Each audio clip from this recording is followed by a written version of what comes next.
ভারতকে কি যুদ্ধে জড়িয়ে দেওয়ার চেষ্টা করছে আমেরিকা?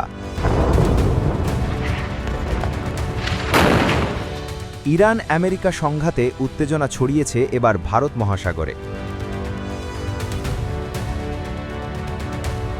বুধবার আমেরিকার সাবমেরিন থেকে টর্পেডো হামলায় ইরানের একটি যুদ্ধজাহাজ ডুবে যায় শ্রীলঙ্কার উপকূলে। জাহাজের অন্তত ১০১ জন নাবিক এখনও নিখোঁজ, তাদের বেঁচে ফেরার আশাও ক্ষীণ। জাহাজটি থেকে এসওএস বা চরম বিপদের বার্তা পাওয়া মাত্রই লাইফবোট, যুদ্ধজাহাজ ও কপ্টার নিয়ে মাঝ সমুদ্রে উদ্ধার কাজে ঝাঁপিয়ে পড়ে শ্রীলঙ্কার নৌ ও বায়ুসেনা।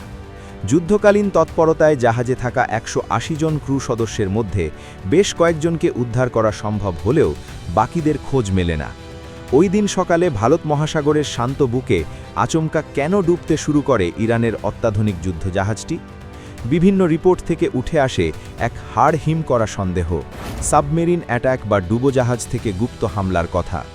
প্রথমে চুপ করে থাকলেও পরে আমেরিকা হামলার ঘটনা স্বীকার করে নেয়। An American submarine sunk an Iranian warship that thought it was safe in international waters. Instead, it was sunk by a torpedo. Quiet death.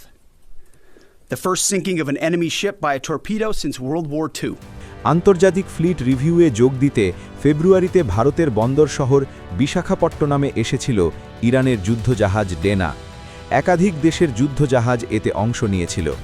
আন্তর্জাতিক ফ্লিট রিভিউয়ের পর ইরানে ফিরে যাচ্ছিল যুদ্ধজাহাজটি। বিশেষজ্ঞদের মতে দ্বিতীয় বিশ্বযুদ্ধের পর এই প্রথমবার আমেরিকান সাবমেরিন কোনো শত্রু যুদ্ধজাহাজকে সরাসরি টর্পেডো দিয়ে আঘাত করে ডুবিয়ে দিল। শুরু থেকে আমেরিকা একাধিক দেশকে ইরান, ইসরায়েল ও আমেরিকা যুদ্ধে জড়িয়ে দেওয়ার চেষ্টা করছে। যুক্তরাজ্য, স্পেন, একে একে বিভিন্ন দেশ।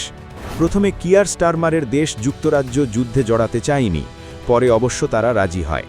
স্পেন আমেরিকাকে নিজেদের সামরিক ঘাঁটি ব্যবহার করতে দেয়নি, যদিও স্পেনের এই অবস্থানের কারণে ব্যবসায়িক সম্পর্ক বন্ধ করার হুমকি দিয়েছেন মার্কিন প্রেসিডেন্ট ডোনাল্ড ট্রাম্প।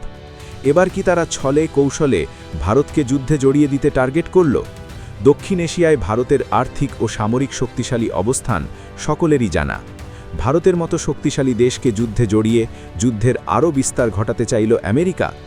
আন্তর্জাতিক বিশেষজ্ঞদের একাংশ মনে করে আমেরিকা আদতে কখনোই চায় না ভারত দক্ষিণ এশিয়ার জিওপলিটিক্সে শক্তিশালী দেশ হয়ে উঠুক। তাই বারে বারে যুদ্ধের জিগির তোলে আমেরিকা, কিংবা উস্কানি দিয়ে ভারতকে যুদ্ধে জড়িয়ে দেওয়ার চেষ্টা করে ওয়াশিংটন।